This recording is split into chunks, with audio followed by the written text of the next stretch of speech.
Hi, everybody. Welcome to Katie in the Morning and welcome to Wednesday. I'm Katie Page, Director of Member Relations at the National Association of Healthcare Assistants. Yesterday, we talked about some ways to kind of unwind and relax in your home life and just kind of try to channel away from anything work related. And I wanted to take this opportunity just to break down a few different categories and talk about some very specific things that you can do at home to take your mind and keep your hands busy at home, just to kind of deflect from anything that's going on at work. One of my personal favorites, and I think Lisa Sweet will agree with me here, is inexpensive gardening. So I wanted to bring you guys a few different flowers today that you can buy for cheap you can find them at Walmart, Lowe's, any like flowery type place. You can find these flowers. These are all perennial flowers, which means they are self-seeding. They come back. You plant them once, they come back year after year. And a lot of them are really tough little flowers. I mean, we'll get into those as we kind of go in. But the first one I wanted to share with you guys is marigolds. Marigolds are probably the cheapest perennial out there. You can find them. I bought mine over the weekend at Lowe's, and it was a 6-pack of them for $1.98. And you can do almost anything with marigolds. They'll almost grow anywhere. Actually, there's one in the middle of our driveway right now. I have no idea where it came from. We've ran it over probably 20 times. That little guy just keeps popping back up there. So if you're looking for a perennial that's cheap, that you can plant almost anywhere, you can do it in pots. You can plant them in the ground. You can even do them in like the hanging pots. And we'll get to some of those crafts later in the segment today that you can plant marigolds. They're small. They only grow up to six inches max for most breeds or most species of marigolds. So that's one that you really want to keep your eye out for. They're super, super durable. You can plant them in dry soil. You can wet the soil down and then plant them, and they'll spread like wildfire across the lawn if you do that. So there is one thing that I want you guys to kind of pay attention to if you're looking at planting marigolds, is once their blooming is done, they kind of dry up, and then the seeds turn into almost like if you crush up a sunflower seed shell, those kind of long, stringy pieces that you get, that's what marigolds will turn into, and they will spread everywhere. So if you're looking to harvest them, make sure that you do it right after their blooming season and get all those seeds out of there. You're going to have them everywhere, all over your yard. The next flower that I would like to kind of present to you guys is begonias. Begonias are like the cute little flowers. They don't grow more than 3 inches tall. Once again, they're very durable, but their roots break very, very easily.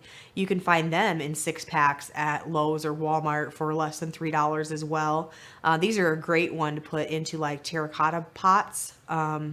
And their roots kind of if you plant them in sections of groups of 6 at a time, their roots kind of join together, and then they just turn into their own little plant. So begonias are a great one, and they come in all different kinds of colors. They come in white, they come in light pink, they come in dark pink, they come in red. I believe there's even some shades of green for begonias. So if you're looking to kind of spice up your landscaping and not take too much time to do it, begonias are a good one to go with. The next flower I want to talk to you guys about is hydrangeas. Hydrangeas are gorgeous. I mean, they turn into huge blossoms depending on the species that you get or the breed. They are a little more expensive. For a planter of begonias, it will run between $15 and $25 depending on the size of the plant. But once again, they're perennials. They'll come back year after year, and they're also self-seeders, so they'll spread if you want to like plant them along a fence line or in front of like the landscaping timber or behind the landscaping timber. They'll grow pretty tall too. I believe they grow up to I think the highest one that I've seen is about 3 feet tall. But the blossom cones on them just get huge. And this was actually one of my wedding flowers, was the green hydrangea. So that's a really great one to do. Once again, you can do them if you buy the smaller breeds. You can do them in like the terracotta pots. You can do them as hanging in like the hanging baskets. You can also plant them directly into the ground and use them as like a flowering shrub. We're going to take a short break. When we come back, we're going to go over a couple breeds more and also some fun crafts that you can try out in your yard.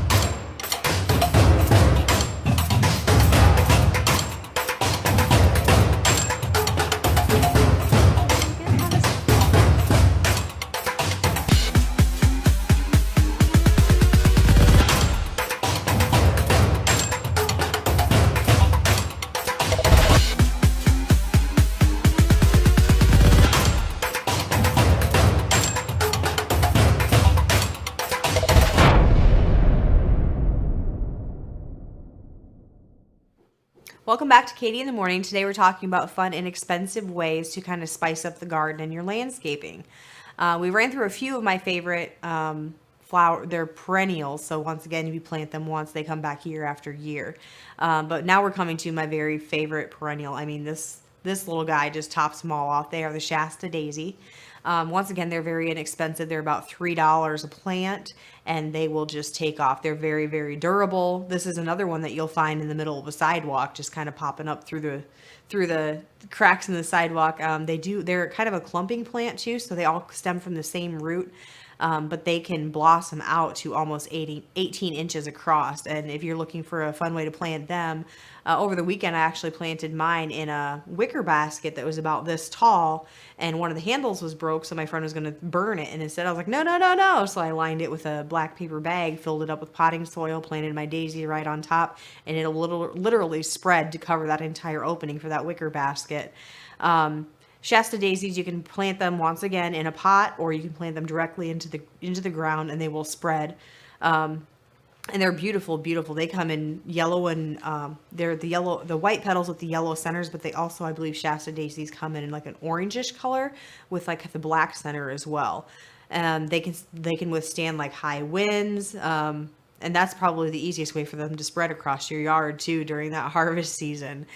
So that's kind of all I had for you guys for the flowers, but I also wanted to share with you some different ways to put them into your yard, some cheap ways. This is like the first one. This is the landscaping timber, and that runs about $7 for an 8-foot piece of landscaping timber. You can kind of stagger them so they build your own box. You can put them in front of a staircase to build a small garden at the end of it. You can even put landscaping timber if you want to like do a basket off of your window, just line it with like plywood and then put the landscaping timber right there on the outside. It comes in all different shades. I do have to warn you guys ahead of time that they splinter very easily, so you're going to want to wear gloves or working gloves when you're transporting them or putting them into the ground. One of the things I do suggest, if you are doing layers, you might want to use, they're called lags. And generally, they put them into the joists and houses. They're very big, thick, almost bolts. And you kind of stagger them. So if you're putting the first layer down, you just put that directly into the ground. When you put your second layer of timber on, you're going to want to do a middle lag and then 2 on the outside, and then stagger it from there. So the next layer up, you would put 2, and the next layer up, you would put 3 again, because these split very easily because they're such a dry wood. But you can do almost anything with landscaping timber. You can line your sidewalks with it. You can put 2 down and put stones in between and create kind of a little walking path. It's probably the cheapest way to kind of enhance the visualization of the curbside appeal. And it, like I said, it's very, very inexpensive depending on the area that you're wanting to do. Now, there's several do-it-yourself type crafts that you can do at home. The first one that I love is the terracotta pots. These are like, you can find them at Dollar General and Dollar Tree for 75 cents to $1 for the small ones, and I think they go all the way up to $7 for the large ones. But this is just some examples of things that people have done in their yards with terracotta pots. You don't necessarily have to put plants in them, like the one that you see with it's almost like a wind chime that they've created. The middle one I actually did this weekend at my house. I painted all of them a different color and then put a white rim around it. And then you run like a yard stake through the middle, and that way there's no chance of it tipping over in high winds, and you just plant different flowers in each layer. It gives it a great visual effect. And like I said, that project probably cost me $20 total, because I used the begonias that we were talking about earlier, which come in a pack of 8 for like $3. And then on the other side, you see the terracotta pots that are just stacked right on top of each other. And you'd probably want to do that in like a corner section so that no wind could get to it. And you don't necessarily have to paint them either. They're actually pretty. They come in different colors of clay, everything from like a dark orange to almost like a lime color. So that's something that you might want to look for in your kind of do-it-yourself crafts if you're looking to enhance the outside of your house and keep your mind and your body busy while you're not at work.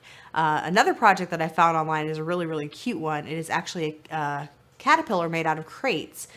This one, all you really need is a big terracotta plate, 2 small terracotta plates, 3 to 4 milk crates, depending on what your price range is, and then bright green spray paint. And with these, you can actually go buy the hanging plants, which I believe in this late in the season, they're on sale for like two for like $10, and just place them right in. That way, when the winter rolls around, you can pull those plants out, pack up the caterpillar, put it away for the winter, and bring it back out in the spring. It's really, really cute, especially if you have like a playground section for the kids that you want to dress up, or around the corner of a fence, or even in front of your garden. Those crates come in all different sizes, and I think the smallest one I've seen was about this big. And you can even put those in a windowsill if you want to. So those are just some ideas for you guys to kind of get your hands dirty and dig into the garden a little bit, but not into your wallet. I thank you guys all for joining me today, and I will see you right back here tomorrow for Katie in the Morning.